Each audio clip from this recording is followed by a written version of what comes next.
Situationship, fling, dating ഇന്ന് modern സൊസൈറ്റിയിൽ റിലേഷൻഷിപ്പിനെ പല പേരിൽ നമ്മൾ വിളിക്കാറുണ്ടല്ലേ. എന്നാൽ ആക്ച്വലി എന്താണ് ഈ ലവ് എന്ന് പറയുന്നത്? സൈക്കോളജിസ്റ്റ് റോബർട്ട് സ്റ്റേൺബർഗ് ലവിനെ 3 ഫാക്ടേഴ്സിൻ്റെ ബേസിസിൽ ഡിഫൈൻ ചെയ്തിട്ടുണ്ട്. Intimacy, passion and commitment. നിങ്ങൾ നിങ്ങളുടെ പാർട്ട്ണറുമായിട്ട് മീനിങ് കോൺവെർസേഷൻസ് നടത്താറുണ്ടോ? നിങ്ങൾ നിങ്ങളുടെ ഇമോഷണൽ വൾണറബിലിറ്റീസ് അവരുമായിട്ട് ഷെയർ ചെയ്യാറുണ്ടോ? അല്ലെങ്കിൽ നിങ്ങളൊരു റിലേഷൻഷിപ്പിലായിരിക്കെ തന്നെ നിങ്ങൾക്ക് ഒറ്റപ്പെട്ടതായിട്ട് തോന്നിയിട്ടുണ്ടോ? എങ്കിൽ ഇമോഷണൽ കമ്പോണൻ്റ് ഓഫ് ലവ് അഥവാ ഇൻറ്റിമസി നിങ്ങളുടെ റിലേഷൻഷിപ്പ് മിസ്സിങ് ഔട്ടാണ്. രണ്ടാമത്തെ കമ്പോണൻ്റ് ആണ് പാഷൻ.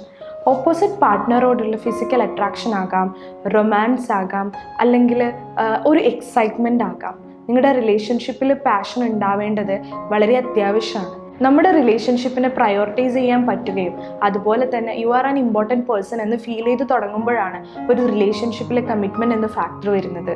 ഒരു സക്സസ്ഫുൾ റിലേഷൻഷിപ്പിന് ഈ 3 ഫാക്ടേഴ്സും ഇമ്പോർട്ടൻ്റ് ആണ്. ഒരു ലോങ് ടേം റിലേഷൻഷിപ്പിൽ വരുമ്പോൾ ഈ 3 ഫാക്ടേഴ്സ് ഫ്ലക്ച്വേറ്റ് ചെയ്തുകൊണ്ടിരിക്കും. എന്നാൽ അത് മനസ്സിലാക്കുകയും പ്രോപ്പറായി അഡ്രസ്സ് ചെയ്യുന്നതിലൂടെ നിങ്ങളുടെ റിലേഷൻഷിപ്പ് കുറച്ചും കൂടെ ബ്യൂട്ടിഫുൾ ആക്കാൻ പറ്റും.